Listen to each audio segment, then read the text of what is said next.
नमस्कार फ्रेंड, आज के वीडियो में हम बात करने वाले हैं पीएफ एडवांस के बारे में। इस वीडियो में एडवांस पीएफ निकालने का पूरा complete process step by step बताने वाला हूं। तो अगर आप भी एडवांस में पीएफ का पैसा निकालना चाहते हैं तो ये वीडियो पूरा देखें, क्योंकि इस वीडियो में मैं आपको 2024 का बिल्कुल लेटेस्ट प्रोसेस बताने वाला हूँ। आप बिना कंपनी छोड़े अपना पूरा पीएफ एक साथ निकाल सकते हैं। साथ ही आपसे एक छोटी सी रिक्वेस्ट है, अगर आपने अभी तक हमारे यूट्यूब चैनल को सब्सक्राइब नहीं किया है तो चैनल को सब्सक्राइब जरूर कर लें। पीएफ निकालने के लिए सबसे पहले आपको अपने मोबाइल फ़ोन या फिर लैपटॉप का कोई सा भी एक ब्राउज़र ओपन कर लेना है और इसमें टाइप करना है EPFO लॉगिन। इतना टाइप करने के बाद अब आपको सर्च कर लेना है। अब जैसे ही आप सर्च करेंगे आपको पहली वेबसाइट दिखाई देगी। अब यहाँ पर सबसे ऊपर आपको दिखाई दे रहा है एम्प्लॉयज प्रोवाइडेड फंड ऑर्गेनाइजेशन का। आपको इसी के ऊपर क्लिक करके ओपन कर लेना है। चलिए हम इस पर क्लिक करते हैं। जैसे ही इस पर क्लिक करेंगे, थोड़ा वेट करने के बाद अब हम EPFO की ऑफिशियल साइट पर आ जाएंगे। यहाँ पर आने के बाद अब आपको यहाँ पर कई सारे ऑप्शन दिखाई दे रहे हैं। एक ऑप्शन यहाँ पर आपको दिखाई दे रहा है ई-पासबुक का। इस पर क्लिक करके लॉगिन करके अपना बैलेंस चेक कर सकते हैं। उसके बाद दूसरा ऑप्शन आपको यहाँ पर देखना है online claim member account transfer का। इसी वाले ऑप्शन पर क्लिक कर लेना है। अब जैसे ही इस पर क्लिक करेंगे आपके सामने कुछ ऐसा इंटरफेस आएगा। इसको ओके करना है। ओके करने के बाद ये क्लोज हो जाएगा। अब यहाँ पर आपको राइट साइड में लॉगिन करने का ऑप्शन दिखाई दे रहा है। यहीं से हम लॉगिन करेंगे। लॉगिन करने के लिए सबसे पहले हमको अपना यूएएन नंबर इंटर करना है। तो यूएएन नंबर आपको कंपनी द्वारा मिल जाएगा। यहाँ से आप यूएएन नंबर, पासवर्ड और कैप्चा डालकर लॉगिन करेंगे। तो चलिए हम यहाँ पर अपना डिटेल फिल करते हैं। डिटेल फिल करने में सबसे पहले हम अपना यहाँ पर यूएएन नंबर इंटर करेंगे। यूएएन नंबर इंटर करने के बाद हम यहाँ पर अपना पासवर्ड इंटर करेंगे। तो यहाँ पर पासवर्ड भी हम अपना इंटर कर लेते हैं। पासवर्ड इंटर करने के बाद अब नीचे दिया हुआ कैप्चा कोड इंटर करेंगे। जिस प्रकार से कैप्चा कोड दिखाई दे रहा है सेम उसी प्रकार से कैप्चा कोड हम यहाँ पर इंटर कर लेंगे। कैप्चा कोड इंटर करने के बाद नीचे यहाँ पर साइन इन का ऑप्शन दिखाई दे रहा है। इस वाले ऑप्शन पर क्लिक करेंगे।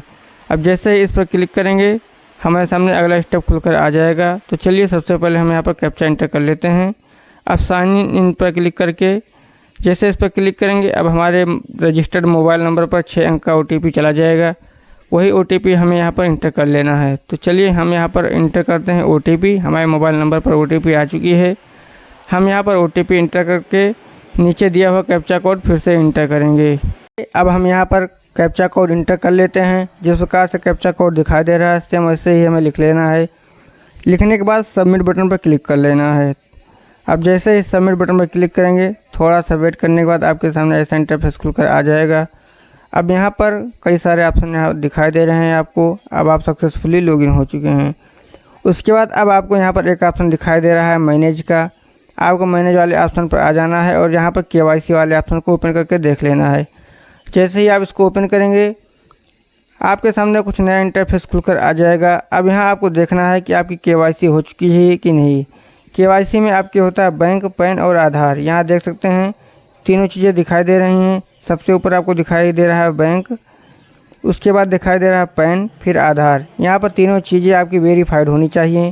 तो यहाँ देख सकते हैं इसमें तीनों चीज़ें वेरीफाइड हैं। बैंक, आधार और पैन तीनों वेरीफाइड होंगे तभी आपका पीएफ का पैसा निकल पाएगा। तो यहाँ पर तीनों चीज़ें वेरीफाइड हैं। उसके बाद अब आपको पीएफ निकालने के लिए आपको यहाँ पर एक ऑप्शन ऊपर में दिखाई दे रहा है ऑनलाइन सर्विस का। अब आपको इसी के ऊपर आ जाना है।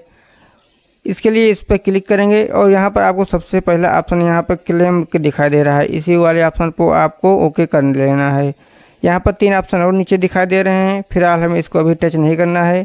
इसमें से 1 मेंबर 1 अकाउंट ट्रांसफ़र है, ट्रैक क्लेम स्टेटस है और डाउनलोड एंड एक्सेस के फॉर्म है। तो यहाँ पर आपको सबसे पहला ऑप्शन यहाँ पर चूज कर लेना है। तो इसको चूज करने के लिए इस पर हम क्लिक कर लेंगे। अब जैसे हम इस पर क्लिक करेंगे हमारे सामने अगला इंटरफेस कुछ इस प्रकार से खुलकर आ जाएगा। अब यहाँ पर हमारी कुछ डिटेल दिखाई दे रही हैं, जैसे नाम हो गया, फादर नेम होगा, डेट ऑफ बर्थ हो गई, मोबाइल नंबर के कुछ डिजिट हो गए। अब यहाँ पर हमें अपना अकाउंट नंबर इंटर करना है। तो चलिए जो हमारे पीएफ में अकाउंट नंबर रजिस्टर्ड है वही अकाउंट नंबर हम यहाँ पर इंटर कर लेंगे। तो हम यहाँ पर अकाउंट नंबर इंटर करके वेरीफाई वाले ऑप्शन पर क्लिक करेंगे और उसके बाद इसको यस कर देंगे। अब जैसे ही हम इसको यस करेंगे हमारा अकाउंट वेरीफाइड हो चुका है। यहाँ देख लीजिए अकाउंट वेरीफाइड होने के बाद आपको प्रोसीड फॉर ऑनलाइन क्लेम वाले ऑप्शन पर क्लिक कर लेना है। अब जैसे ही आप इस पर क्लिक करेंगे आपके सामने नेक्स्ट स्टेप कुछ इस प्रकार को खुलकर आ जाएगा। अब यहाँ पर एक ऑप्शन दिखाई दे रहा है I want to apply for का, इस वाले ऑप्शन पर क्लिक करके यहाँ पर पीएफ एडवांस इस वाले ऑप्शन को चूज करेंगे। अब जैसे इस पर चूज करेंगे आपके सामने कुछ स्टेप और खुलकर आ जाएगा। अब यहाँ पर आपको सर्विस का ऑप्शन मिल रहा है कि आप किस कंपनी से पैसा विड्रॉ करना चाहते हैं। अगर आपके पास एक से अधिक हैं तो उसमें से जिस कंपनी से आपको पैसे निकालने हैं उस वाले ऑप्शन को चूज कर लेंगे। अगर आपके पास एक ही कंपनी है, आपने एक ही कंपनी में काम किया है तो आपको सिर्फ यहाँ पर एक ही कंपनी शो करेगी। अदरवाइज आपने जितनी कंपनियों में काम किया सारी कंपनी आपको यहाँ पर दिखाई दे जाएगी। तो आपको जिस भी कंपनी से पीएफ निकालना है उस वाली कंपनी को चूज कर लेंगे, उस पर क्लिक कर लेंगे। चलिए हम अपनी यहाँ पर कंपनी चूज करके उस वाले ऑप्शन पर क्लिक करेंगे।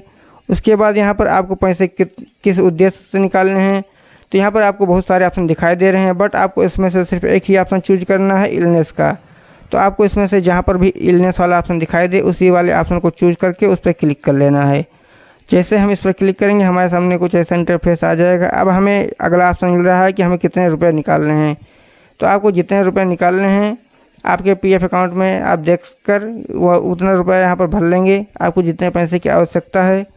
उसके बाद यहाँ पर अब आपको एम्प्लॉय एड्रेस का ऑप्शन दिखाई दे रहा है। अब आपको यहाँ पर अपना एड्रेस फिल कर लेना है, जिस प्रकार से आपके आधार कार्ड पर लिखा हुआ है सेम उसी प्रकार से आप अपना यहाँ पर एड्रेस फिल कर लेंगे।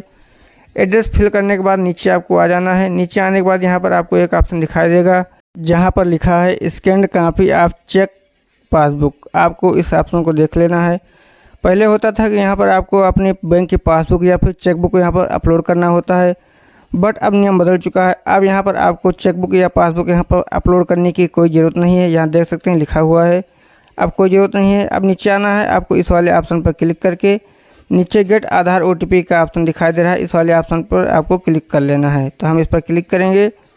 जैसे ही क्लिक करेंगे हमारे आधार रजिस्टर्ड मोबाइल नंबर पर 6 अंक का OTP चला जाएगा। वही OTP हम यहाँ पर इंटर कर देंगे। यहाँ देख सकते हैं नीचे ऑप्शन दिखाई दे रहा है, आपको OTP इंटर करने का ऑप्शन खुल चुका है और हमारे मोबाइल नंबर पर भी 6 अंक का OTP आ चुका है। अब हम यहाँ पर OTP इंटर करेंगे। OTP इंटर करने के बाद नीचे आपको validate OTP and submit claim का ऑप्शन दिखाई दे रहा है, इसी वाले ऑप्शन पर क्लिक कर लेंगे। जैसे ही इस पर क्लिक करेंगे थोड़ा सा वेट करने के बाद हमारा क्लेम सक्सेसफुली सबमिट हो जाएगा। अब यहाँ देख सकते हैं हमारा जो क्लेम है सक्सेसफुली सबमिट हो चुका है। यहाँ पर क्लिक हेयर का ऑप्शन दिखाई दे रहा है, हम इस पर क्लिक करेंगे। अब जैसे ही हम इस पर क्लिक करेंगे यहाँ देख सकते हैं इसी वाले ऑप्शन पर क्लिक करके आपको अपना डिटेल देख लेना है। तो हम इस पर जैसे ही क्लिक करेंगे हमारे सामने हमने जो क्लेम यहाँ पर फिल किया है सारा डिटेल यहाँ पर खुल जाएगा। हमने कितने रुपए क्लेम किया है, कितने किस लिए किया है, सारी डिटेल यहाँ पर खुल गई है। अब आपका जो पैसा है 2 से 3 वर्किंग डेज में आपके बैंक अकाउंट में आ जाएगा। आपको कहीं भी जाने की ज़रूरत नहीं है, सिर्फ आपको वेट कर लेना है। कहीं भी जाने की ज़रूरत नहीं है, ना किसी को कॉल करना है, बस आपके बैंक अकाउंट में सीधे 2 से 3 दिन में बैंक में पैसे आ जाएंगे।